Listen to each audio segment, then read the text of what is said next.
Yo, what's going on, guys? KrispyFlakes here. For today's video, we have 10 players who will change teams and 10 who will stay put when it comes to the upcoming 2019 NBA free agencies. So at this point in the NBA season, we kind of have like a good idea which players are good fits with their teams and what current team situations are, right? So it kind of helps us predict what is going to go on. So let's go ahead and get started on this. This is an article by Nathan, no last name, just Nathan. So if you do want to read this article, it is in the in the description below of this video. All right, man, so the first one we have is change Chandler Parsons. Yeah, and this is a great change, probably for both scenarios, because for one, his bitch-ass contract's gone. So Memphis Grizzlies, who are a rebuilding team, I would say, they will have money freed up, you know, to sign some young pieces, or maybe even sign like a veteran piece out there to help the young guys, something along those lines. But not only that, man, I feel like Chandler Parsons, all that money was his own worst enemy, because if you get him like a decent sized contract, you know, $5-6 million, I actually think he could be a solid NBA role player still. I don't know, man. I feel like his game, you know, being able to shoot and stuff like that could be a nice addition to some NBA teams out there. It's just based off his current contract. It's like, no way, man. No way is he worth that type of money. So I still think he has a future here in the NBA. Next up, we have stay put is D'Angelo Russell. Yeah, but they are going to need to make a choice between D'Lo and Spencer Dinwiddie, because I feel like Spencer Dinwiddie deserves to start on some sort of NBA team. I don't know if he's like a great starting point guard. Like I'm not sure, man, like he's gonna lead your team to the championship or anything like that. But I still think he deserves a chance out there. So D'Lo, I think he's been playing great for the Brooklyn Nets this season. You got Caris LeVert, Jarrett Allen. You got some nice young guys out there. You got your draft picks back. D'Lo is looking like he's going to be a solid, I would say, 20.6 assist guy for the near future. All right, next up we have changing is Patrick Beverley. Clippers are a very interesting put together team. They are filled. I mean, Tobias Harris is nice, so I don't want to say they don't have like any like big time talent, or like Lou Williams is nice too, but it seems like they are filled with players that altogether are like interesting, but at the same time are all players that would fit perfectly into some other team systems out there. I mean, Pat Beverley, he's your guy out there that's going to come off the bench, play some amazing defense, you know, knock down some three-point shots, do things like that. But where on the Clippers, those talents are not really needed because they don't really have that star player yet. So I feel like Patrick Beverley can find himself a home, you know, on some sort of NBA team. Not really a starting point guard anymore, but as far as being like a 6 or 7 man off the bench, he can definitely be, you know, an asset in that regards. Next up, we have stay put Nikola Mirotic. Yeah, I would say he's kind of had a bit of a roller coaster NBA season, because I know he's had like injuries and stuff like that. But like when this dude's completely healthy, he seems like the perfect fit alongside Anthony Davis's ability to, you know, knock down a 3-point shot and space the floor and do all that stuff out there is pretty big time. So I'm happy that he's found himself a nice home for the Pelicans. Now that being said, how much are you willing to pay him? Because, you know, when you have Anthony Davis out there, you have Mirotic, who is definitely a power forward. I don't want to hear none of this, you know, putting him at the small forward. I've tried it before in 2K. Yeah, it works in 2K, but in real life, man, it's not going to work. He's too slow for that. So it's like when you also have Julius Randle out there, does it come to a point where you need to decide which of the three do you want? Or maybe the Pelicans are like, yo, we might lose Anthony Davis, so Julius Randle as center, Mirotic might be the future. I don't really know, man, but for now, though, I think he, you know, deserves to stay put where he's at. Next up, we have changed JJ Redick. So JJ is the exact type of player that the 76ers need, because, you know, playing alongside Ben Simmons, JJ Redick's 3-point shot is exactly what, you know, it's the perfect asset alongside there. So the issue with him, though, is that with the 3-point shot being more valuable than any time before, teams are going to pay a 34-year-old JJ Redick. They're going to pay him the money out there because he can still bring it.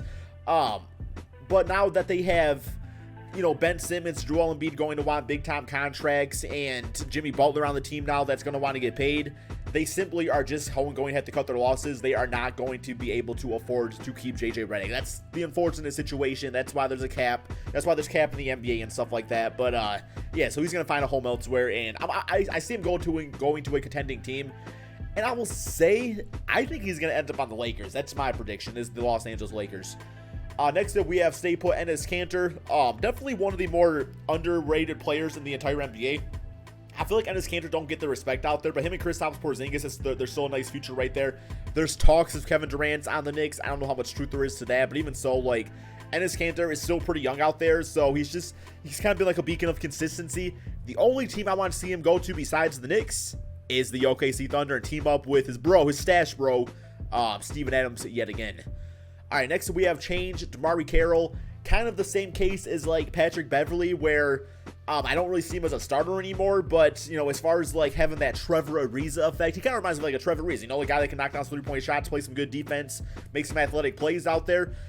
His talents are being wasted on the Brooklyn Nets, plain and simple. It's like the Nets are not ready to win, where DeMarre Carroll could be a huge asset to a championship contending team.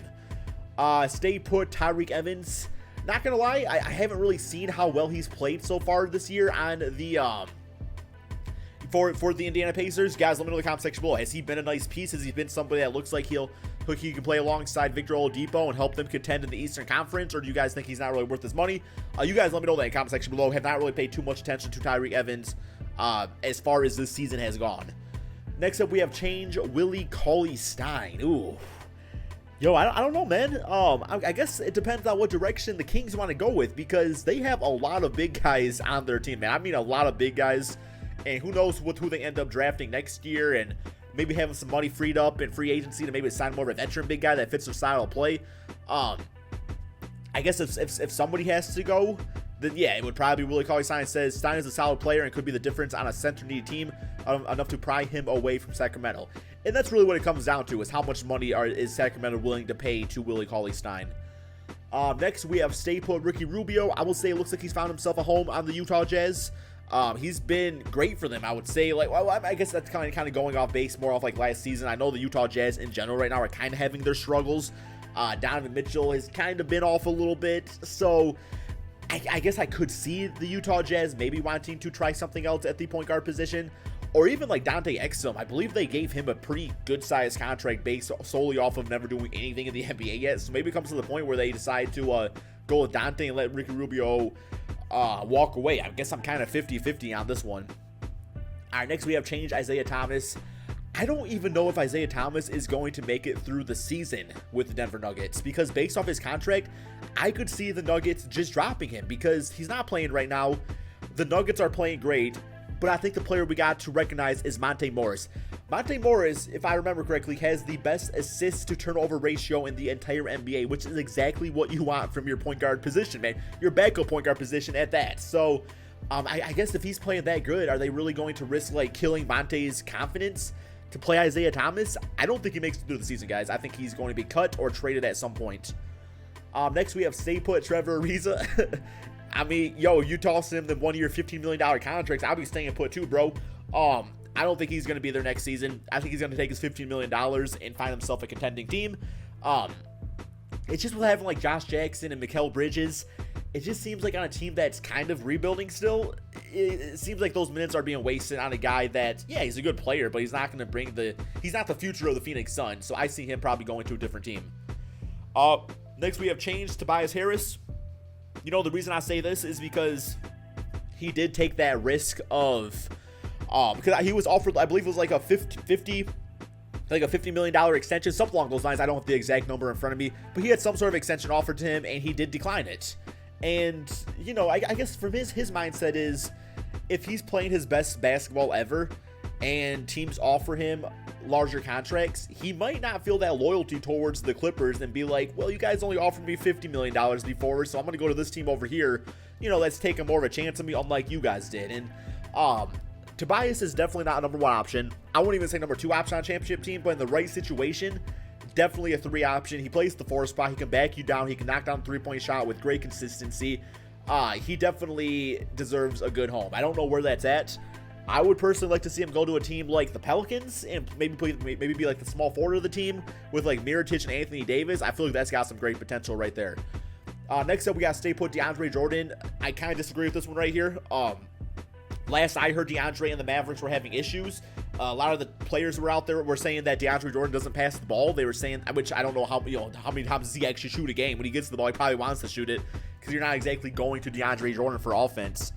But the issue with DeAndre Jordan too is I was hearing other issues about like they were like throwing shade towards like Luka Doncic, and you know, when that's your future franchise, you don't want to upset that guy. That's for damn sure. So I'm not quite sure DeAndre Jordan continues his career with the Dallas Mavericks unless the money is right. And it's like, how much does Mark Cuban want to pay DeAndre?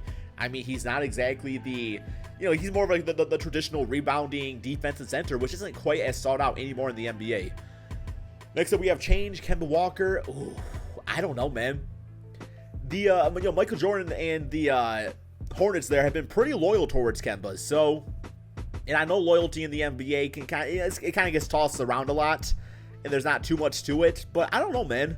I could see Kemba Walker getting fed up with losing and wanting to go to a team, but it's like, which team would he go to? I'm still all for the Detroit Pistons. Come on, Kemba, come to the Detroit Pistons, please. All right, next we have stay put Kyrie Irving.